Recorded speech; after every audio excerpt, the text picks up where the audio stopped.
আজ 21 জুলাই দুপুর 1:06 উত্তরা দিয়াবাড়ি এলাকায় অবস্থিত মাইলস্টোন কলেজে বাংলাদেশ বিমান বাহিনীর একটি প্রশিক্ষণ বিমান F-7BGI বিধ্বস্ত হয়।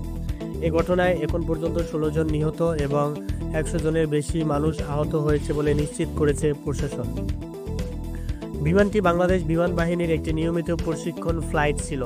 উড্ডয়নের কিছুক্ষণের মধ্যেই এটি নিয়ন্ত্রণ হারিয়ে কলেজ ভবনের পাশে ক্যান্টিন এলাকায় পড়ে যায়।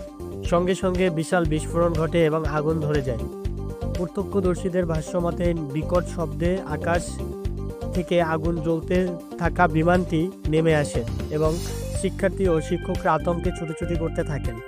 ক্যাম্পাসে আতঙ্ক ছড়িয়ে পড়ে, চারদিকে ধোঁয়ায় আচ্ছন্ন হয়ে পড়ে। দুর্ঘটনার পরপরই ফায়ার সার্ভিস, সশস্ত্র বাহিনী, বিজিবি ও পুলিশ যৌথ দল ঘটনাস্থলে পৌঁছে উদ্ধার তৎপরতা শুরু করে। আহতদের তাৎক্ষণিকভাবে নিকটবর্তী হাসপাতালে যেমন লুবানা জেনারেল, উত্তরা আধুনিক হাসপাতাল এবং জাতীয় বার্ন ও প্লাস্টিক সার্জারি ইনস্টিটিউটে পাঠানো হয়। বিমানটির চালক স্কোয়াড্রন লিডার মোহাম্মদ তৌকির ইসলাম প্যারাচুট ব্যবহার করে জরুরি অবতরণ করলেও তিনি গুরুতর আহত হন এবং পরে মারা যান বলে একটি সূত্র নিশ্চিত করেছে।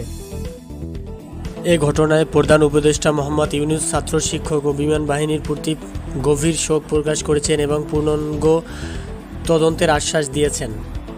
আগামীকাল 22 জুলাই সারা দেশে একদিনের রাষ্ট্রীয় শোক ঘোষণা করা হয়েছে এবং সব সরকারি, আধা সরকারি ও শিক্ষা প্রতিষ্ঠানে জাতীয় পতাকা অর্ধনমিত রাখা হবে। বাংলাদেশ বিমান বাহিনী ও সরকার ইতিমধ্যে একটি উচ্চ পর্যায়ের তদন্ত কমিটি গঠন করেছে। তারা দুর্ঘটনার প্রকৃত কারণ অনুসন্ধানে কাজ শুরু করেছে। এটি সাম্প্রতিক বছরগুলোর মধ্যে সবচেয়ে ভয়াবহ প্রশিক্ষণ বিমান দুর্ঘটনাগুলোর একটি। সারা দেশে নেমে এসেছে শোকের ছায়া।